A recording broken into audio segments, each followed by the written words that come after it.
Hello, everyone. Thank you for joining us today.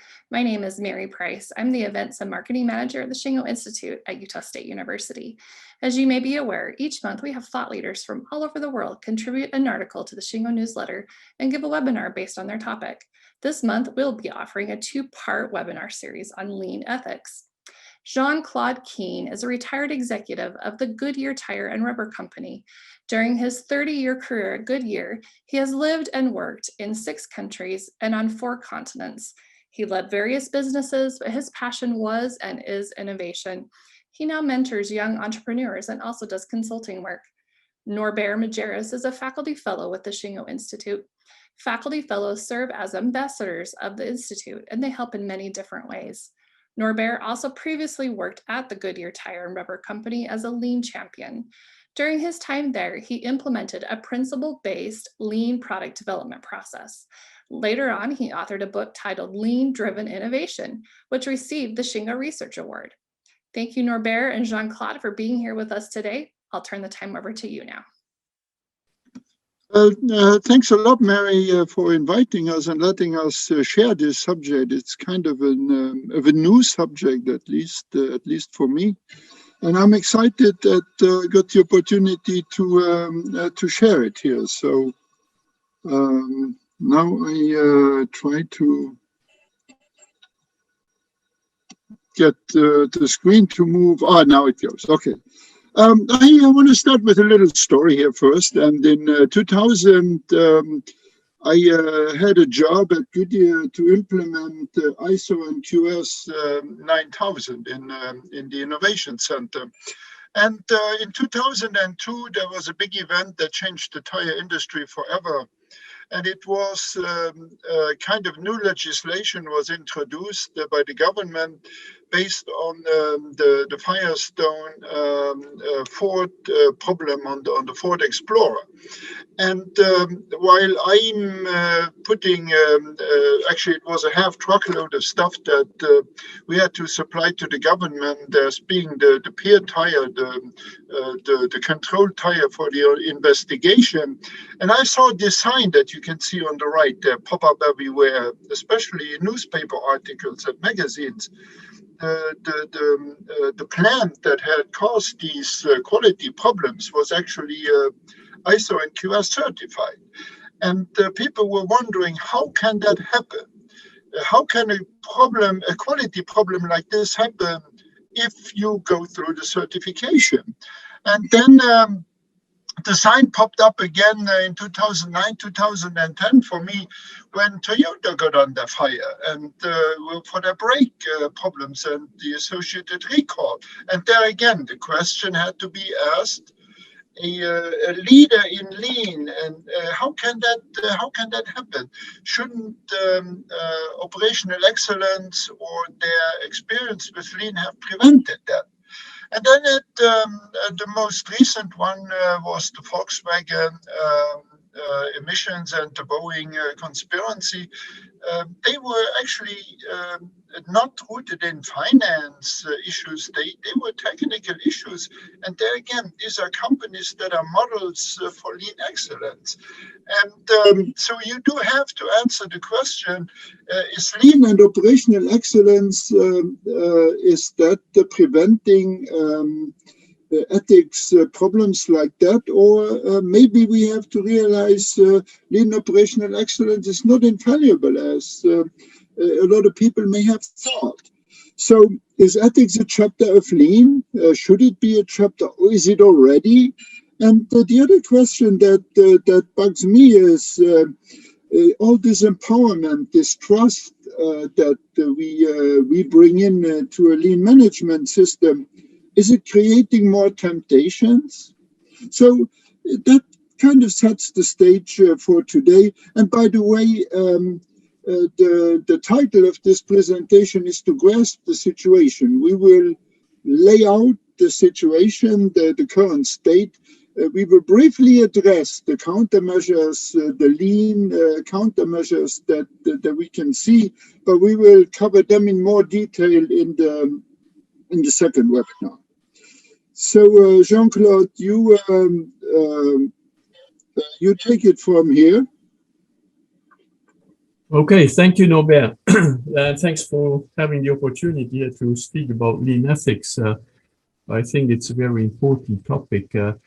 Now, the published stories of unethical behavior, they are serious enough, but unfortunately, they are only the visible part of the iceberg, and there is a large hidden part of unethical behavior that we actually do not know about, that are not published. And I would say there are two categories in that hidden part of the iceberg. One is the stories that are not published in the press, but that are uncovered by internal investigations. So the companies discover the problem, they investigate it internally, and then they are putting measures in place. I mean, maybe improving their procedures and their controls to avoid similar cases in the future, and then also maybe sanctioning the employees if they have done something seriously wrong, and that can go also by dismissing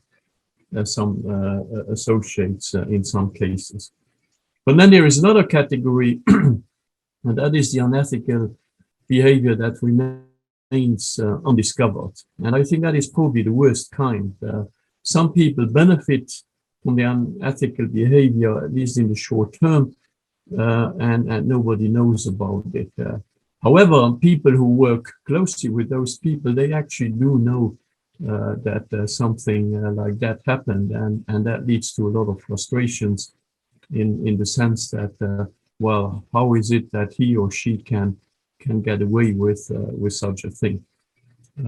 I could observe myself such behaviors when I started as a young engineer, and the company that I worked for at that time was in financial trouble, and cost reduction programs were extremely important, and they were very numerous. Now, cost reduction programs are essential in any industrial company, and I just want to be sure that I stress that to remain competitive, that is something that needs to be done, but cost reductions cannot be done at the expense of product quality. After some time, the customer will find out, and they are not willing either to buy the product at all, or at least to pay the price for that product. So it leads to an erosion of the pricing power. And that is something that, I mean, the financial consequences are in most cases much bigger than the financial gain from the cost reduction. So I will come back to that later in the presentation, how we should do that the right way. Well, thank you. Let's start defining lean and then defining ethics. So lean, we have to remember, is for me really two pieces, but they should be integrated with each other. I show them as two pieces because a lot of companies still consider them as these two pieces. We have, first of all, the processes, the Toyota production system, the operating system. But then we have the people transformation, the behaviors, the culture. And I really learned this lesson when I started working with the Shingo Institute, because the one on the right, the people part, is much more difficult and maybe even much more important. I want to make sure we stress that there are two pieces here. And of course, the ethics problems are mostly rooted in the people, the behavior part of lean. So let me share, to define ethics, let me share a short example here, and then I let Jean-Claude share his example that he was already starting to talk about. Very simple case. I was invited to give a keynote presentation at a conference, and I did. I was the first one up. And after the presentation, the chairman came up and gave me a gift card, an Amazon gift card. And well, I didn't want to decline. I didn't want to be rude or disrespectful. But when I came back to the company, I asked the ethics office what should I do with this card now? And well, I was of course instructed that I should never have accepted it. And well, I learned the lesson. I will find out now. And if a case like that, then I ask that it won't be presented to me anymore. But nobody could really figure out what to do with this card. And I eventually gave it to my boss, who used it for purchases for the department. Just a very simple case that reminded me again, hey, there are ethics issues. There are small ones and there can be big ones. And my point is, if you don't recognize the small ones, you will certainly not recognize the big ones. So Jean-Claude, back to you for your example. Yeah, I think where I have seen very often, issues or temptations, or that is what I mean with how KPIs are managed. I mean, KPIs, key performance indicators, are of course essential in any company to drive and to measure an improvement that is done in a given area. And just to continue with my example from before, cost reduction is driven is measured by various KPIs, but it is essential to maintain product quality and performance. Otherwise, at the end, it will be negative for the company. And I think what I have seen later in my career, of course, cost reduction programs continue we continue to work on cost reduction programs, but one of the things that is essential is for the leaders, and that has to start from the very top, to emphasize to do the right thing. We need to reach our KPIs, but at the same time, it is important to say that the right thing needs to be done. And I have mentioned that when that is stressed over and over again, people actually do it much better than without it. I mean, the opposite case would be, reach your goal, whatever it takes. So you want to give us the definition of ethics, Jean-Claude? Yes. So ethics is about the laws and from the regulations.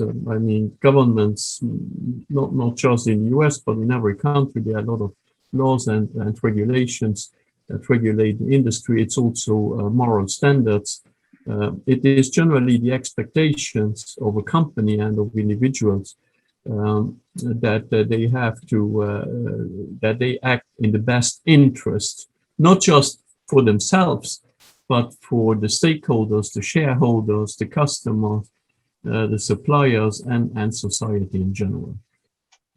And behaving in an ethical manner, that means that we follow those things, that we adhere to those expectations at all times.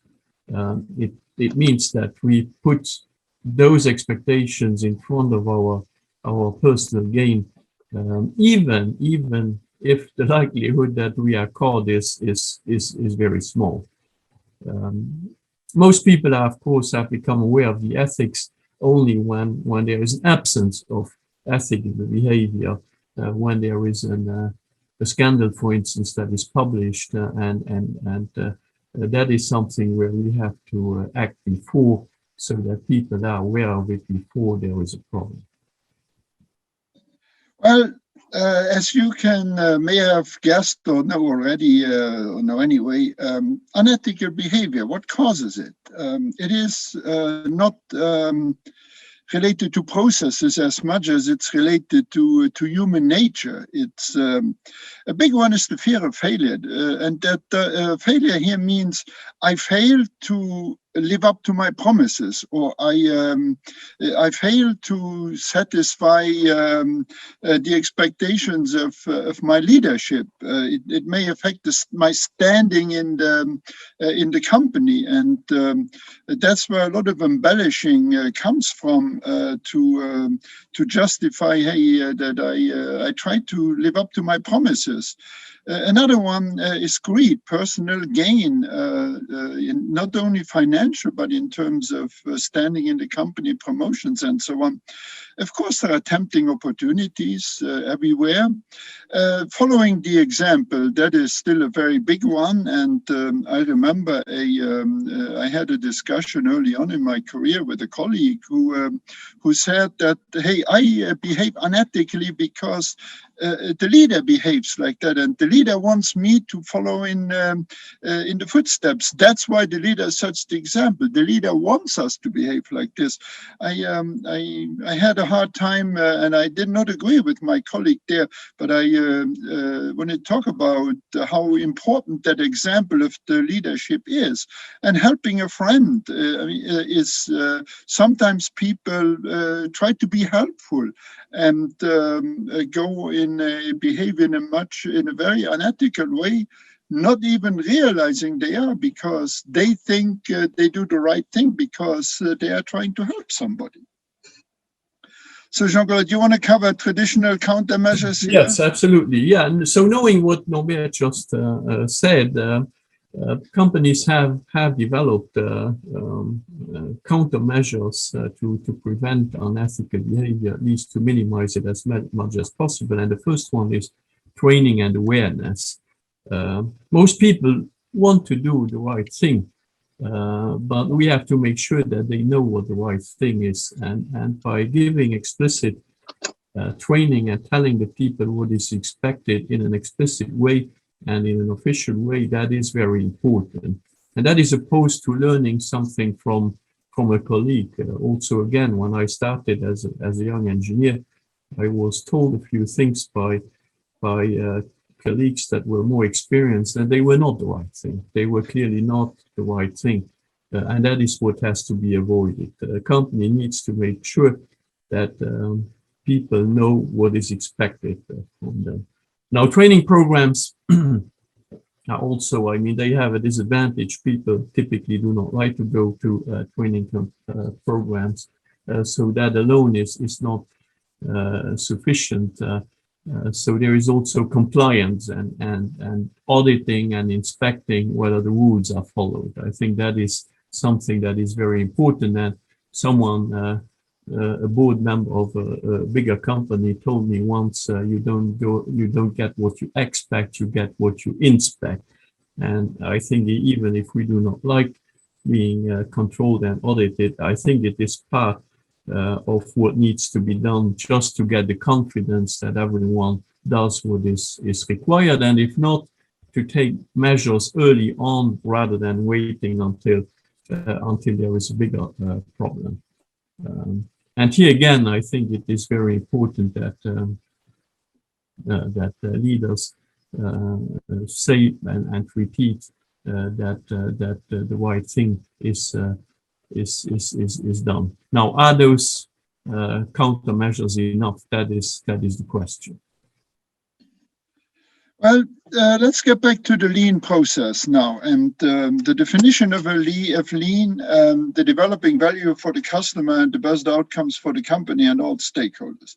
There really should not be anything in there that would prevent people to behave ethically, except maybe the advertisement and the selling may not be maybe over-promising or whatever, but there really shouldn't be anything in the process.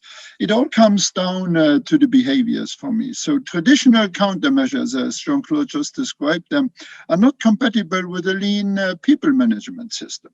In a lean management system, we try to not rely on inspection. We try to rely on an empowerment and education and trust and the behaviors like that. And remember, even if you go through a lean transformation, after the transformation, you have the same people than before the transformation in most cases. That means you have to go through a certain transformation of those people.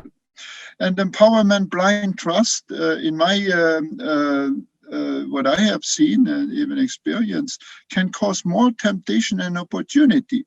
But it is especially if implemented without the right leadership engagement. Those lean transformation where you have a leader say, okay, go ahead, this doesn't involve me. I can stay on the sidelines here, I just tell everybody, hey, listen to those folks and follow their lead, and that's going to get it done. Well, that's not going to quite cut it. I think the leadership engagement in this whole thing, especially when it comes to the question of ethics, is going to be extremely critical. So what's needed instead is the development of a lean management system that, first of all, eliminates fear and unethical motivations. And for me, fear is one of the main motivators for unethical behaviors. It's not so much the fear as being threatened or whatever, but it's the fear of not meeting standards, not meeting expectations, and so on. Then the system should illuminate and amend undesirable behaviors. And I say illuminate here, and I'm not promoting to make an example of what has traditionally been done. When Jean-Claude mentioned before, a lot of the people all of a sudden have left the company, and nobody even knows why, but then the rumors get around, and the example has been made. And I'm not talking about that. I'm talking about a much more humble and respectful way to do that. And then it replaces commands and controls, inspection, supervision, oversight, or whatever you want to call them, with real empowerment, trust, and reliance on personal integrity and accountability. Now, that is certainly easier said than done. And I want to talk about 5 inspirations here, 5 inspirations that may or will or should get us there, where we have then lean behaviors integrated in our lean management system. The first one is the people and process-focused lean. It comes in many names. It is one of the foundations of the Shingo model. You can call it people-focused or people-centric lean or whatever. It's where you either put the people first, or you at least worry about the people development and the process development at the same time, and implement them as such. The second one is the leadership model, the lean leadership model. It's that humble leadership that is based on respect for people, and we will show in the next webinar how that leadership model can be the basis of good and especially ethical behaviors. The next one is respectful oversight. Maybe you don't even notice it, but there is oversight in everywhere, maybe even in good companies, even in your daily life. But we like to call it respectful oversight. It's not the kind of inspection oversight or the policing oversight. It's done respectfully, but gets the job done. And we will show a few examples how models like that could be integrated in a lean management system. The next one is the Toyota one, the Andon. The fact that you now engage everybody in the problem, as Toyota engages everybody in the quality that they produce, and give everybody the ability to speak up, even stop production.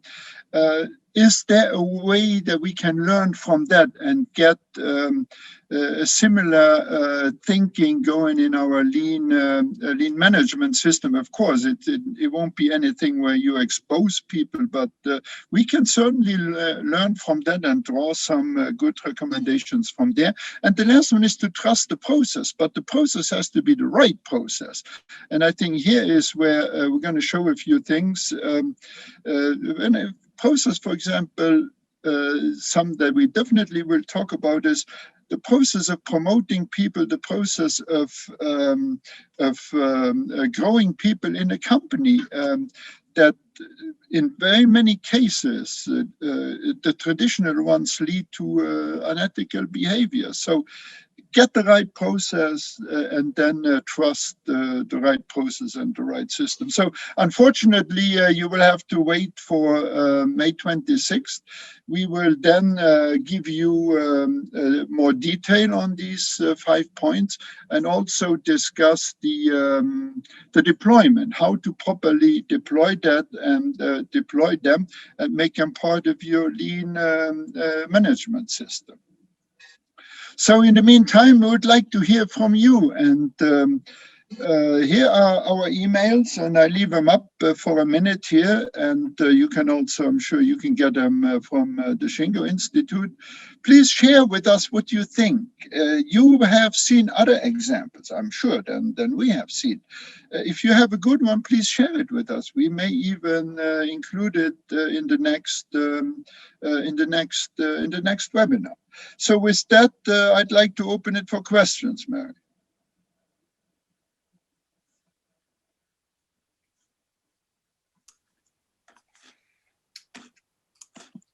Thank you so much. We do have one question. Are you able to see that in the Q&A? Yes. Perfect. Yes, humility from leadership is going to be a big one. About the underwater sections of the iceberg, Jean-Claude, you want to comment on that? Yeah, let me, I didn't read it before. Well, the question is about will we illuminate some of those underwater sections of the iceberg? Yes, absolutely. Question from Lucas Hahn. Yeah, no, absolutely. That is a very important one. We need to talk, and we will talk about that.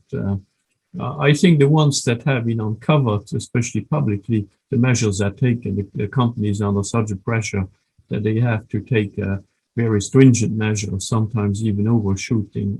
What we want to do is to focus on the ones that have not been published, and also do it. I think ethics is not new, but what Norbert and I want to talk about, how can we do that in a lean way without adding much more work that doesn't add value to the customer.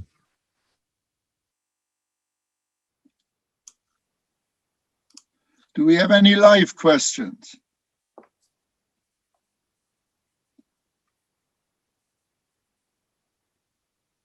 Okay, Shingo promotes a principles-based approach to lean. Are ethical deviations easier with a tools-based application of lean? Well, a question from Bill Farmer. Well, Bill, the tools alone, I tried to mention that the tools alone, I think you have a hard time getting things done with the tools alone. I think the ethics questions are more rooted in the behaviors, and as far as I'm concerned, a certain people transformation should be part of the deployment of the tools. Jean-Claude, what do you think? No, I agree. I agree.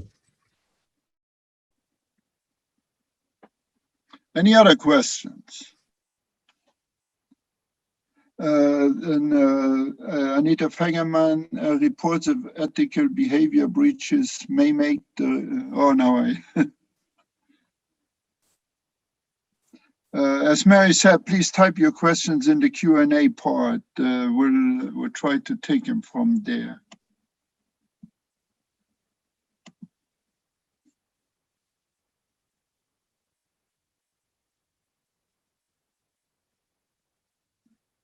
Reports of ethical behavior breaches may make the reporter sound like a tattletale. Is there a good way to report obvious ethical problems and still feel good afterwards? This is something that was typed in the discussion part. Yes, we will talk about that in the next webinar. That is a big one.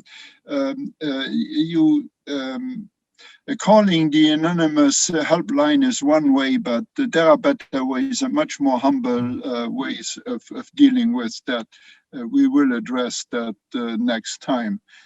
How do you create an ethical environment without having to create an audit system? Well, Jean-Claude, do you want to take a shot at that?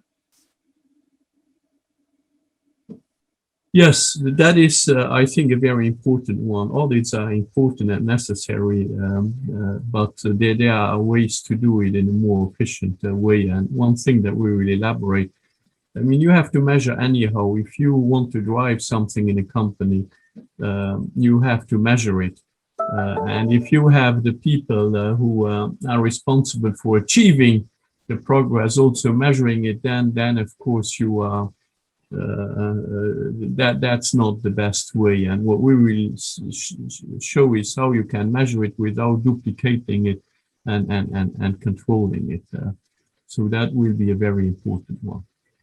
Yeah, that is a very good question. Thanks for the question. There are humble and respectful ways to do things, and I think that is just falling in line with a people-driven, lean culture that will work, and we will address those.